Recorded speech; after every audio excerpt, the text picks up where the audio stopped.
Hello, agents, and welcome to Module 11. This is License to Thrill, and we are in the home stretch. Let me pull up my slides and we'll get going. Welcome to Training in the Art of Connection, Module 11, Lesson 1. The purpose of this module is to discuss the importance of emotional and physical intimacy in creating a healthy, thriving sex life and a fulfilling marriage. This is Module 11, License to Thrill. Our mission agenda for this week is let's talk about sex and intimacy. We're going to start with emotional and physical intimacy. We're going to move into bedroom games, and then we'll go over the big picture. So as much as this comic is supposed to be funny, it actually makes me really sad because it's all too familiar. Research shows that most couples are not happy or fulfilled with their sex life. So in this comic, he's spinning the wheel and she says, okay, you can have another spin, but only because it's your birthday. Sadly, when you have a discrepancy, a desire discrepancy, the lower desire partner typically controls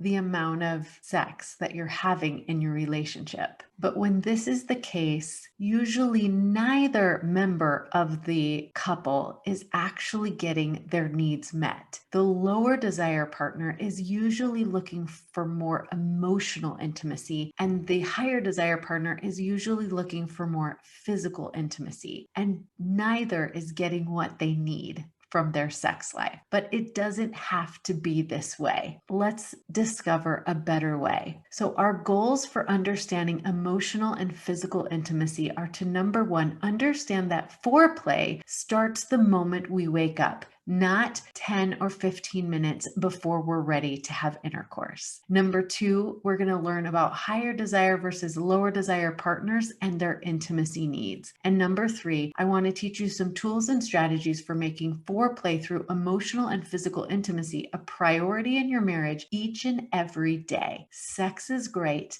and everything else is foreplay. So let's start with this desire discrepancy. Sexual desire discrepancy is the difference between one's desired frequency of sexual intercourse and the actual frequency of sexual intercourse within a relationship. Among couples seeking sex therapy, problems of sexual desire are the most commonly reported dysfunctions, yet have historically been the most difficult to treat successfully. Sexual satisfaction in a relationship has a direct relationship with the overall relationship satisfaction and relationship well-being, meaning our emotional and sexual intimacy needs often dictate whether we feel fulfilled in a romantic relationship or not. The couples who overcome this discrepancy and learn to work with both emotional and physical intimacy needs are the ones that report the highest relationship satisfaction. So let's start with emotional intimacy. Emotional intimacy involves a perception of closeness to another that allows sharing of personal feelings, accompanied by expectations of understanding, affirmation, and the demonstration of caring. Emotional intimacy can be expressed in verbal and nonverbal communication. The degree of comfort, effectiveness, and mutual experience of closeness might indicate emotional intimacy between individuals. Intimate communication is both expressed by talking and implied by friends sitting close on a park bench, for example, right? So emotional intimacy can be either verbal or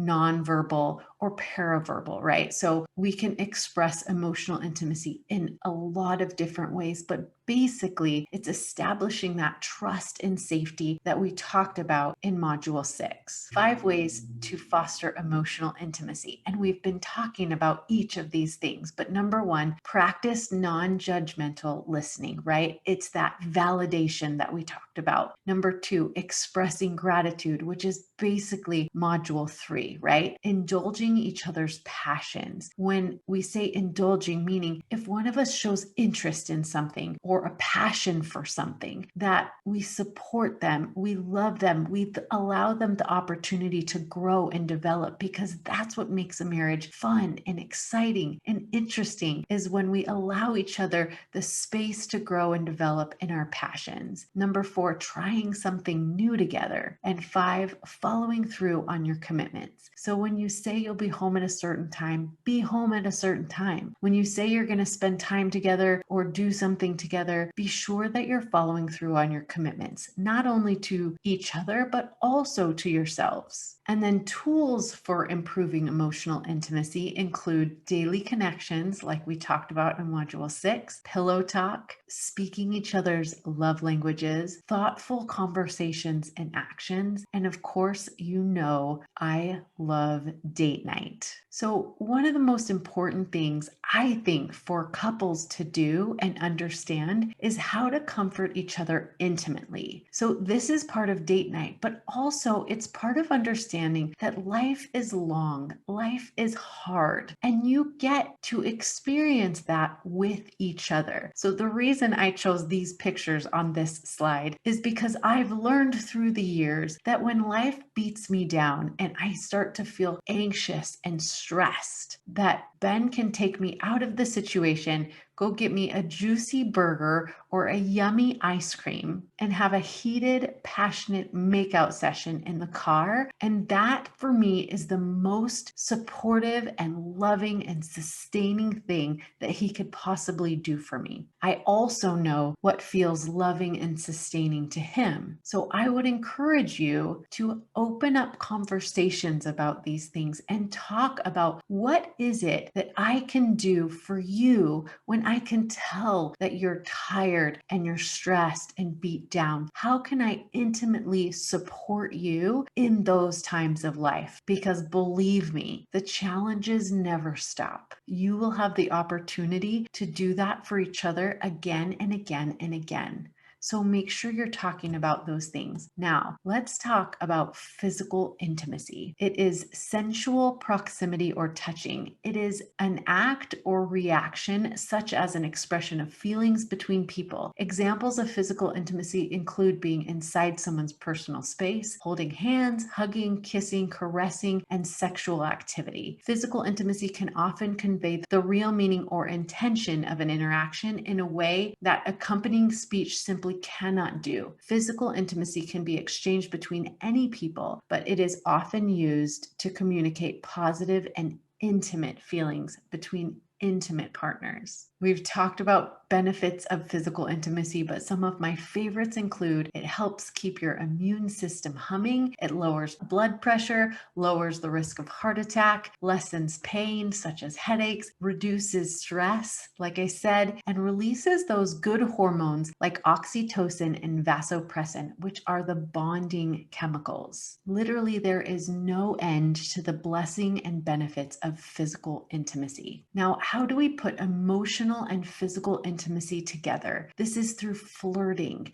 This is through initiating. This is through building a relationship based on trust and security, but also desire and passion. It's always working on that equation that I talked about. Curiosity plus vulnerability equals creativity. When we're curious about ourselves and each other and the world around us, and we choose to be vulnerable with each other, meaning sharing the most intimate thoughts and opinions that we have, we're able to create a life together that is mutually beneficial and mutually fulfilling. But we have to be committed to both communicating about it and prioritizing it. And when I say it, I mean developing your sexual identity. So to help you with this exercise, I love what's called a yes, no, maybe list. So your assignment for this lesson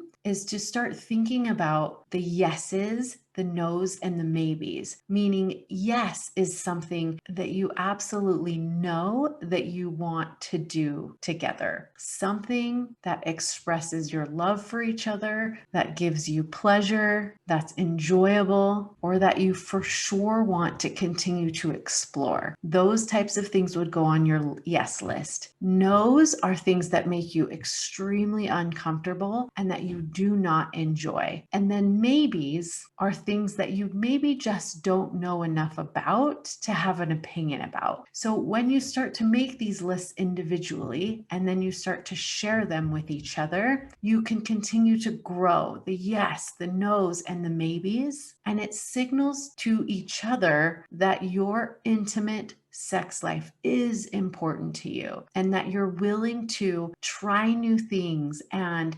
experiment and share with each other in a way that is mutually beneficial and fulfilling. So, agents, that's it for lesson 1. Flirting and foreplay and sharing with each other emotionally and physically are all the hallmarks of a mutually beneficial, healthy, thriving sex life. It's what makes marriage fun. So I hope that you will commit right now to growing and developing both your emotional intimacy and your physical intimacy. And when you're ready, I'll meet you in the next lesson where we're going to talk about bedroom games. I'll see you then.